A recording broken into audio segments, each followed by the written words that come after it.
Well, good afternoon, everyone, and thank you for joining us, the noon show here on Catfish 100.1. We are delighted you've joined us today.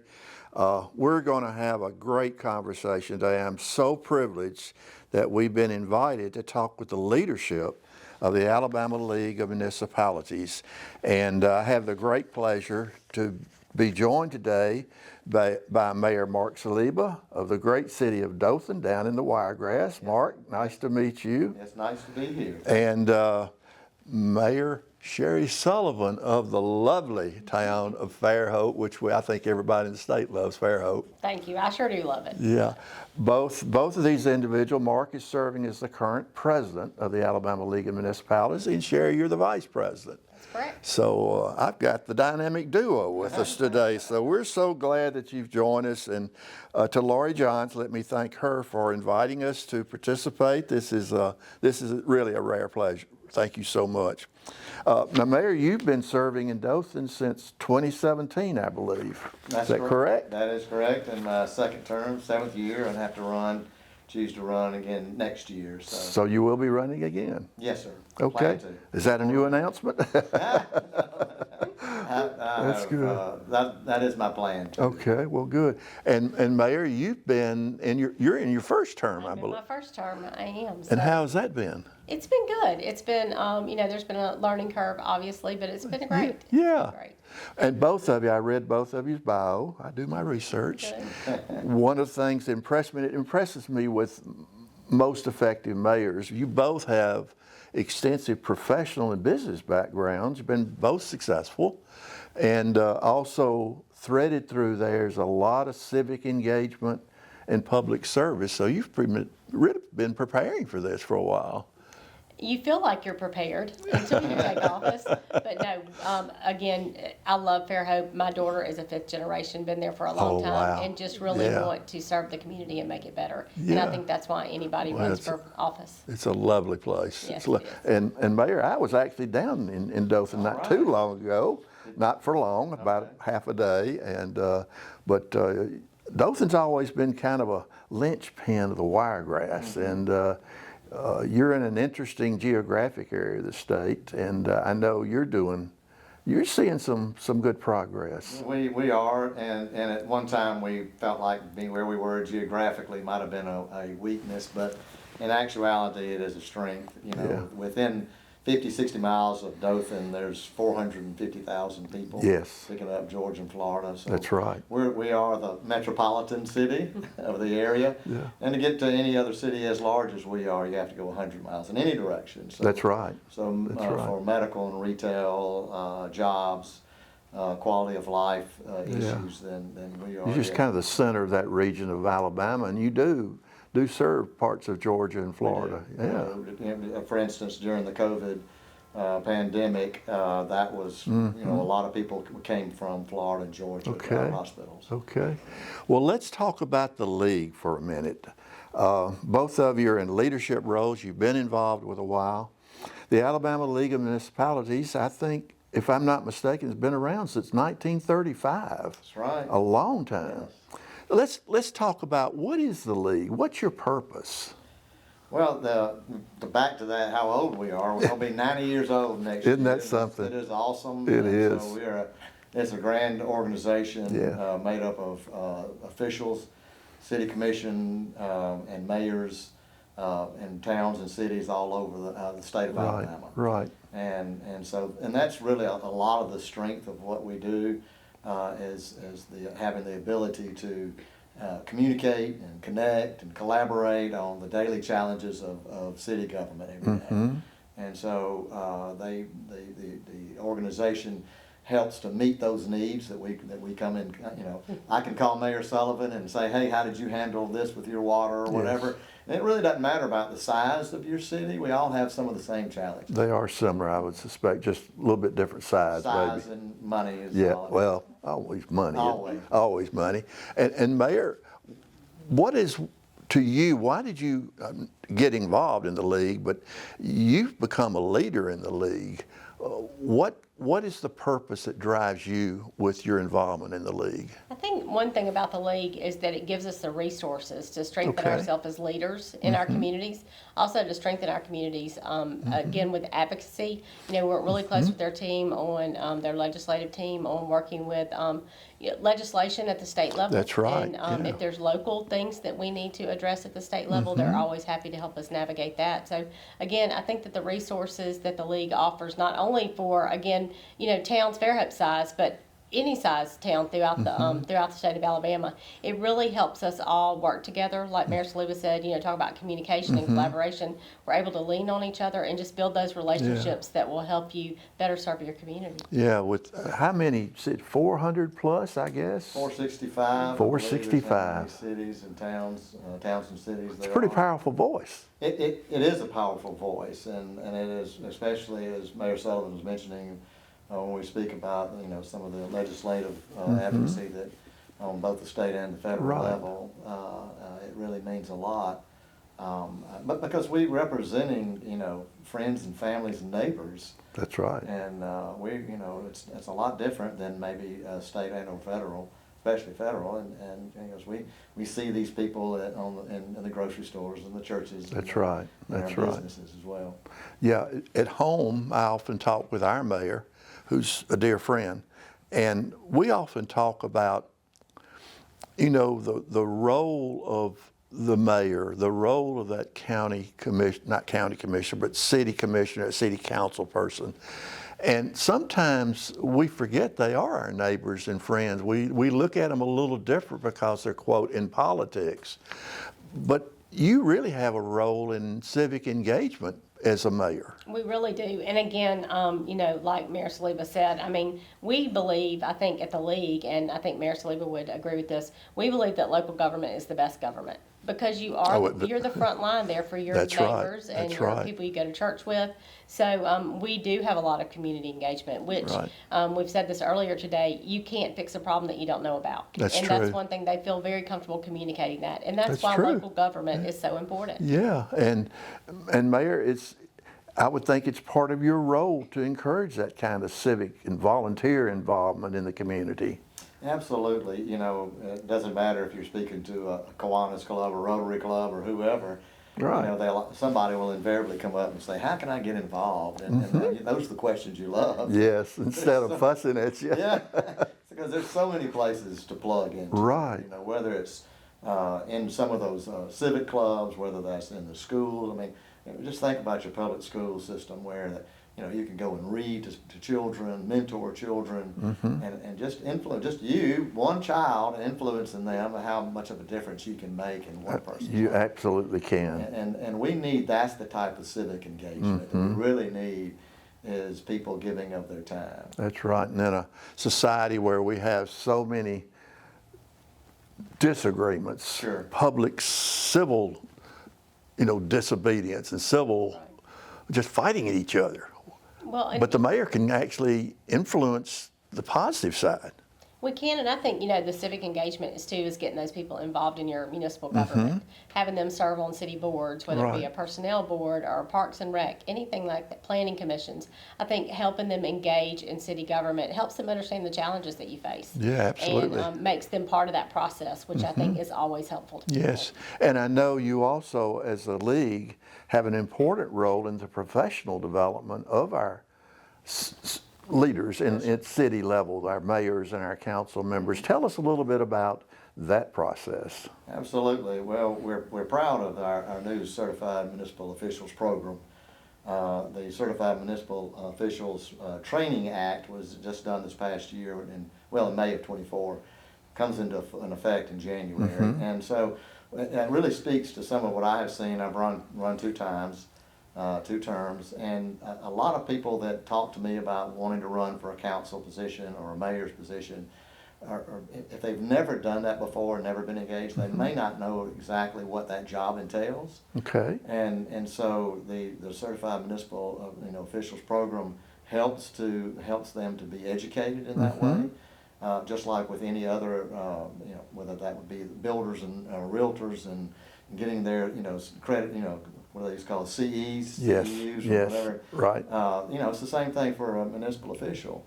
You know, how do you maneuver the sunshine law? How do you work with workforce development issues? How do you handle I mean, there's just a host of things and they change every year. And Yes. so you really have to stay engaged. And Right. so our program helps municipal officials to do that. Yes. To not only if they're beginners and they're just getting started, and or they're veterans and they've been doing this for a really long time. I have been a part of it, and I wholeheartedly recommend it. Yeah. Now, if I understand, you're really celebrating 30 years of training our local municipal leaders. That's correct, isn't 30, it? 30 years, and That's amazing. the second oldest program in the state. That's what I read, So, yes. actually in the country, not even in the state, it's in the country, yeah. the second oldest program. Right. So again, I find it very beneficial that we have that training throughout the year. As a newly elected official, 4 years ago, I really leaned on the league to get the training that I needed, because you think you know what you're getting into when you run for office. you never do, do You you? don't. You don't. And again, building the relationships with the other elected officials and leaning right. on the league for that training is invaluable to elected officials. You know, across as a the state. citizen, I think we should expect that of our elected leaders. You know, we're all professionals in one way or another. I've been learning all my life, I think, in my particular career, and you take advantage of that training because you want to be more effective. We ought to expect that of our elected officials.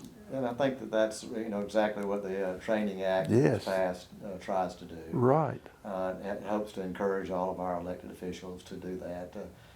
We also hold a lot of seminars with the league on how do you help the city clerks. In some smaller towns and cities, they are a necessary piece of city government. Is how do you handle police departments, fire departments, all of that. But yes, I can't imagine trying to do this job without an association like the league. Yeah, you need that support You need that network. support. And you made a point just then, it's not just for the mayors. Absolutely. It's city councilmen, particular staff members. Staff, your city clerk, your city attorney, if you have Yes, a legal department, yes. If you have somebody in finance as well, I mean, all the way through all your staff. Yeah.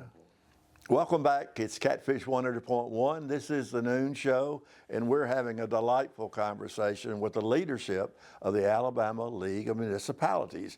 We have with us Mayor Mark Saliba of the great city of Dothan and Mayor Sherry Sullivan of that beautiful little town called Fairhope. Thank you. We like Fairhope. I do too. I love Dothan too, but I like going to visit I it. do too. But anyway, well, we're having a good conversation about the role of the League of Municipalities. I don't think our audience and most citizens probably understand how important the league is. Let's talk briefly about the role of the league and why citizens should understand and be appreciative of what the Alabama League does. Absolutely. I think Mayor Sullivan and I were talking about it earlier, and she hosts a mayor's have coffee with the mayor and engaging with her community. Right. And the community be able to engage with her. Yes.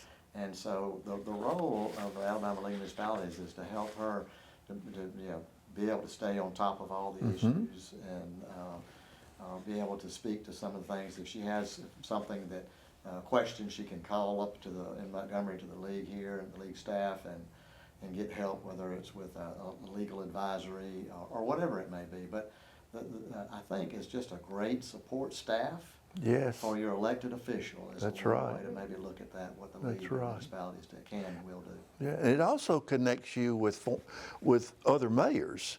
And I assume, and I would guess, you learn from each other and kind of lean on each other, because who else are you going to talk to that's in the same role? That's absolutely correct. I mean, that's one of the things that I love best about the league is the Yeah. relationships that you've been able to build, because there's so many friends that you've made, Right. but so many great leaders in this organization that you're able to lean on and ask questions of, because none of the issues that we face are are just Fairhope's issues. They are issues across the state, or challenges that other municipalities Right. face. So it's nice to lean on somebody else and be able to ask those questions, Yeah. because I'm sure they've been through all the same things that we're dealing with at Fairhope. I thought about, as you were talking, I was thinking about, I was a chamber professional for over 35 years, and I didn't have anybody else to talk to in my town. There wasn't another chamber professional. There's not another mayor in your town, right? So you need that support system, and the league does bring that for you, and kind of undergirds what you're trying to do as leaders, because that's what you are. Right. You just happen the word elected in front of it, but you're leaders. Well, and it provides the cities certain programs. Yes. There are programs for helping with your liability insurance for Okay. the city. Okay. There's a program for what they call intercept services, that helping to collect on past overdue fines. There's I mean, there's several programs that actually helps not just the councilman or the mayor, but the city itself. Right, right. And so, especially for towns that are smaller, that may not be able to afford all of those in-house, then they can look to the league for those services as well. What a great service that is. And I know, let's transition a little bit here. I know that you have a brand new statewide campaign underway called Live Locally Alabama. When I first saw this, I said, I got to find out about this. And so, thanks to Lori Johns, she connected me with. What is Live Locally Alabama? I think it's a campaign to educate folks about the things that we do in local Okay, government. okay. The quality of life things that we deal with, issues that we deal with. Talking about revenues and how important those sales tax revenues are to what we do every day. Right. Paving streets and sanitation services and public safety. It's helping people understand that the things we do at the local level are the things that touch the people every single day. Yes. And the league has done a great job putting this campaign together. Lori and her team, they do these kind of things all year long, supporting us with advocacy and economic development, all that. But this campaign, I think, is a game changer for our local municipalities if they will use it, the resources that they're providing, and just to be able to educate people about how important local government is. Okay. How are you rolling this out, Mayor? Well, Lori, as you mentioned earlier, her and her staff have done a great job of putting together resources for the cities. Again, Okay. we're not all the same size, and we all have different needs, and so they're providing a lot of resources, and so we have been able to put together they have put together a really nice video that kind of explains it. It's a short video, but very effective, and Right. kind of explains, what this program is all about, and so it also is going to provide some of the resources, so whatever the size of the town, they can customize it to, Okay, okay. what's great about Fairhope, and what's Right. great about Dothan or Tuscaloosa. Right, right. And so that when you see that video, then you can say, oh gosh, there's our police department, or there's our fire department, and look at that new ladder truck that they have. Isn't that great that they can respond as quickly as they can to a fire, and places to shop and eat, and quality of life issues as well, and workforce, economic development. It's all of that and rolled into one.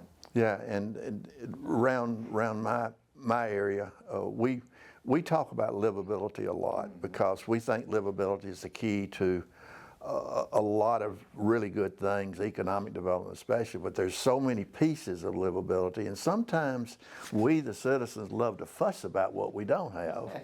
And what we need to be doing is touting what we do have. Right.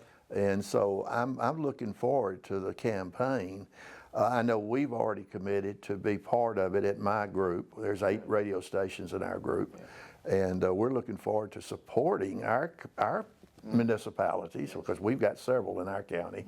But this looks like an exciting opportunity for the public and private sectors to come together. And I got to thinking, maybe there's some benefit to the whole country if we all can civilly talk with each other and get together and push the quality of our communities together. That's called civic pride, if I'm not mistaken. that is. And it seems like civic pride would be a really good outgrowth of this campaign. Absolutely. I think that's what it's all about Okay. is civic pride, civic engagement. Yes. To be able to educate them on what we do locally. Yes. And again, shopping locally, living locally, eating locally, celebrating locally, all Absolutely. those things. Oh, yes. So it's important that people do that in the places that they live and support those folks and businesses there that support them every day. You're talking my language. this is what we love to hear: is this live local, shop local, play local, Right. work local. Sure. We talk about in our community a lot. It's become somewhat of a common calling card or calling or a signal or whatever term I want to use. But this whole idea of talent development and talent retention is kind of a new term. I think it's been around a long time, but we're using it, I think, correctly. And if we want people to stay in our communities, live in our communities, invest in our communities, there's got to be a positive partnership between city government and those citizens. And that's what you guys are trying to do. It is, and talent retention is a big issue. It is. You know, with the onset and continued growth of you know, online, you can work, as they say, you can choose where you want to live and work anywhere. That's right. Now, so, you know, I can live in Fairhope and have a job in New York. That's right. So, you know, we want to, you know, retain our young people. Right. And engage them in the community and let them help us make the decisions, you know, going forward as Yes. well. I think that that's an extremely important part of who we not only are, but who we need to be going Yes. forward in the future. And Yes. I do think that the quality of life is the catchphrase for most mayors that really want to provide something that their citizens can feel good about every day. Yeah, and Mayor, that's a really good point. You know, it used to be when we were coming up, we'd go to where the job is. But that's not the case anymore. They want to go to where they can feel it's livable for themselves and their families. Fairhope's a great example of a livable community in my judgment. So that plays a big part of what this campaign's all about, I would think. It does, and after COVID, I think probably a lot of places around the state of Alabama saw people, an influx of folks moving to their communities where they could work remotely. And Yes. it's all about quality of life, whether that's utility infrastructure or the walkability or the livability Yes. of your community. There's a lot of things that play into what we define as quality of life. But That's again, true. it's, you know, people are able to choose where they want to live now. It's That's- not just choosing it based on your That's job. right. So we have to provide those services that Yeah. make them want to live there. If they want a bicycle trail, you better have a Get a bicycle bicycle trail. trail. If you want a walkable city, you better be walkable. That's right. So Yes. that's an important role that you guys, I don't envy what you do. It's a challenge.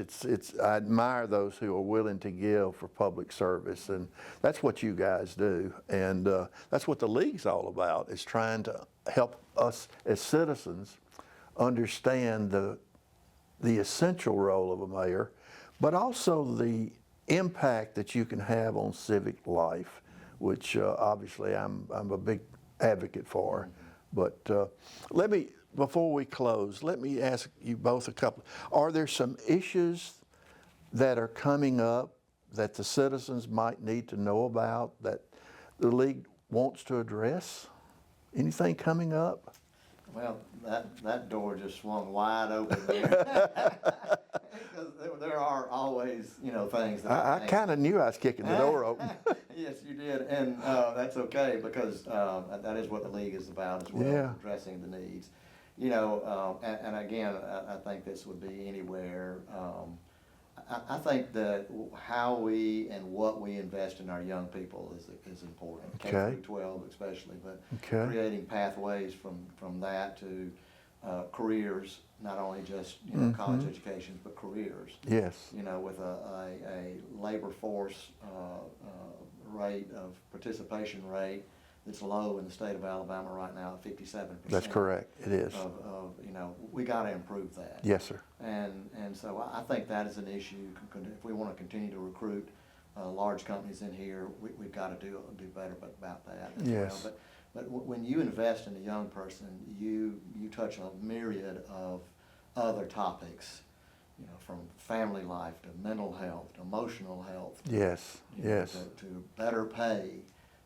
And so I think that is a big one. I think feeling safe is always at the top of every Of course, citizen's of course. list.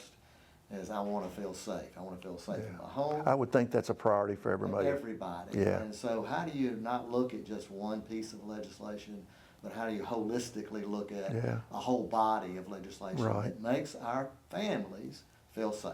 And I Right. think for me, those are just two of the Yeah. top, I'm sure Mayor Yeah. Sullivan has. Mayor, have you got anything on your agenda that you would like to see addressed? I think public safety always, and we talked about this earlier Right. today, public safety is always first and foremost for all the citizens across the state of Alabama.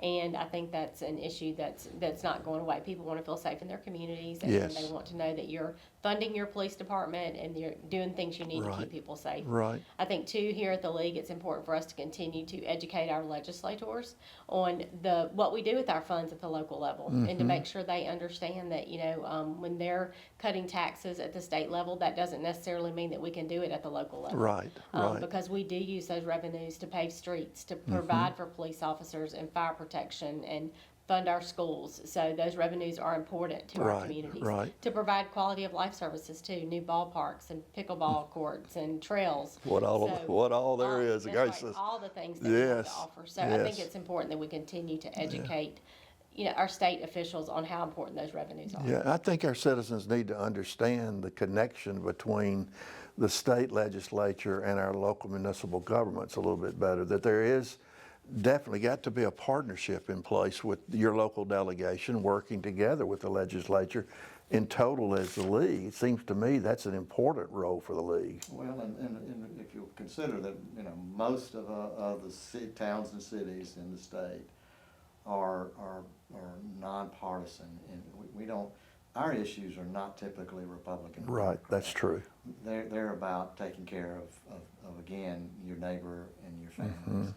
And Filling that pothole. And it's like, and making sure, as Mayor Sullivan said, you're safe, your trash got picked up, Right. all of those services are being provided. And those Yeah. are not, those type of issues. And Yes. so how things are decided on up here, for me, would be better off if we took a little more of that stance in Montgomery. Because at the end of the day, we have to take what's given down to us and work with it at that level. Right. And so that's, I think, is a lot different, especially from the federal level to the state Right. to the city. And we need to remind everyone that you're the first contact. If there's something wrong with the legislature and Congress, oftentimes the local official, I can reach out and touch you. That's right. And we can fuss at you. Yeah. But that's not necessarily the good thing. That's not the way to do things.